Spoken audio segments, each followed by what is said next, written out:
Melissa, what was your favorite part of the 2008 election? I really enjoyed both of their speeches. Obama's speech was amazing. What was yours, Joe? My favorite part was Senator Joe Biden.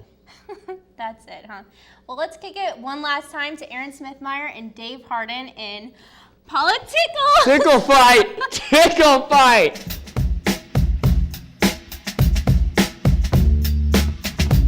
Hi, everybody. Welcome to Politicals. I'm Dave Harden. And I, of course, am Aaron Smithmeyer.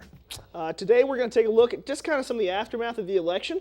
There's a lot of buzz still around Sarah Palin and her clothes, as well as Barack Obama started to pick some cabinet members. Take a look at these clips.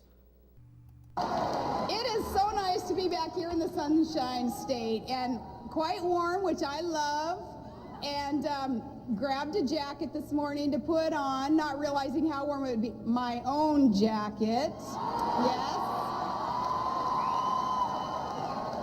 This whole thing with the wardrobe, I've tried to just ignore it because it's so ridiculous, but I'm glad now that Elizabeth brought it up because it gives me an opportunity without the filter of the media to get to tell you the whole clothes thing. Those clothes, they are not my property, just like the lighting and the staging and everything else that the RNC purchased. I'm not taking them with me. I'm back to wearing my own clothes from my favorite consignment shop in Anchorage, Alaska. The economy puts its choice for Treasury Secretary under the most scrutiny. Two former Clinton Treasury Secretaries top the list, Robert Rubin and Larry Summers, as well as Tim Geithner, who runs the Federal Reserve Bank of New York. He's well thought of on Wall Street. Paul Volcker, who ran the Fed under Carter and Reagan, is also getting a look. Abraham Lincoln, he was a Republican. He was pretty good. So I'm going to be looking for the absolute best people. That's Mr. Obama has hinted he'd keep with recent practice and appoint a member of the other party to his cabinet. That might mean asking President Bush's Defense Secretary Robert Gates to stay. But just a couple of weeks ago, Gates said he was going home. Well, let me just say that I'm getting a lot more career advice and counseling than I might have anticipated. I think I'll leave it at that. I'm still planning on heading to Washington State. If he does, or even if he agrees to stay for a short time, keep an eye on Richard Danzig, a Secretary of the Navy under Bill Clinton. John Kerry and Bill Richardson are two big names being considered for Secretary of State.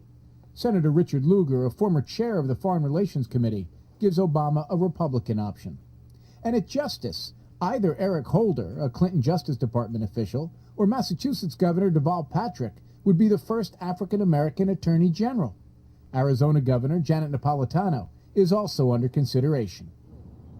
President-elect Obama has told his aides he wants to take his time choosing a cabinet. He doesn't want to seem rushed. He doesn't want to be rushed. Look for him to name his cabinet after Thanksgiving, not before. All right, well, the Sarah Palin thing, I mean, that had been circling around for a while, right? The $150,000 the RNC Yeah, set up and whatever. It was a kind of a last-ditch effort talking point, if you will. And really, I think that had no effect on the election. No. It may have persuaded 5 people. Well, and I think it's just that speaks to the sensationalism of the campaign and how it happened previous. I mean, you had Joe the Plumber and, we're too risky and not ready to lead and palling around with terrorists and all that. And it was a last-ditch effort from the Obama campaign to make Palin look like, less qualified than she already was. So, and they really dwelled on that a long time. Even now, after the election, they're still talking about Sarah Palin. And I don't know if it's just because they feel threatened or I think that's nothing it. left to talk It's because, about. you look at the Republican group right now, and, that's exactly it. They're looking for leadership currently. I mean, they just lost the majority and, it's in vast tatters. majority. Yeah, absolutely. And so, they're looking for leadership right now. And it seems to me to be fairly self-destructive to actually, kind of mow down somebody that was a vice presidential nominee. Who lost. Right. It's like kicking them when they're down. It really is. They should move on, focus. You know what? America needs to come together and say, hey, you know what? He was elected, and maybe 48% or whatever the numbers ended up being. I didn't support him, but we still need to come together. He's still the president. According to his birth certificate, he's still an American. So another thing that just was brought up, and as it's just another sensationalist thing. Regardless, but you're absolutely right. He got elected, and we need to come together and say, hey, you know what? Republican or Democrat, R or D, It doesn't matter Or anymore. Nader, even. They still need to help out. Right, absolutely, and that's the point. Is we're looking at so many different crises right now in America that it doesn't matter. He started electing his cabinet posts as well. Yeah, he started putting them. I thought it was interesting that he has a seal that says "Office of President-elect," and there's no such office. He was eager to get back to that seal. Why can't he just be super psyched? That's what I would be. I'm just gonna start drawing office things and carry around a podium with me everywhere I go, and he can make it up, surely I can. Absolutely, but as you were saying, doing the cabinet positions during the transition team, he actually got Joe Podesta, which was the chief of staff during the Clinton administration, which I thought was a very excellent choice for that. Bush and Cheney have both actually about 2 weeks more preparation than most president-elects that have been coming in. So I believe that'll do it for us. Not quite, man. Not quite? I just want to go ahead and tell you something. I'll tell you to you right on camera. Yeah. I really enjoyed debating with you this semester. Absolutely. Your candidate won. Can't help that. I don't think it had anything to do with you. I just thought I'd let you know that. Just so you don't get a big head about it. I voted. I did vote. You did vote, and you know what? You did your part to participate in democracy. I mean, just as you did. I mean, that's one of the things we were saying before, we got on camera is, you can disagree with somebody's political and social views without being disagreeable. Right, and I really respect you for that. And I think that if our audience can take anything else away, I think me and you need to be role models out there, and we need to get out there and say, hey, encourage political discourse without, resorting to name calling. And this isn't just an electoral thing. This needs to happen year-round. I mean, throughout those 4 years, stay involved. Absolutely. I mean, that's the entire point, is that your job's not done. Your responsibility You shouldn't have to continues. do some catching up every 4 years. Absolutely. You should know exactly what's going on. And that seems to be fairly symptomatic, but, this has been a really good start, a fresh start, I think, in terms of election. And maybe we can keep that more patriotic political spirit within America for a long time. And hopefully we didn't make enough people mad where we'll be back next semester. That would be great. You know what, Dave? It's been a great semester. You as well. Great working with you. And for all of us here on Politicals, you have a good night.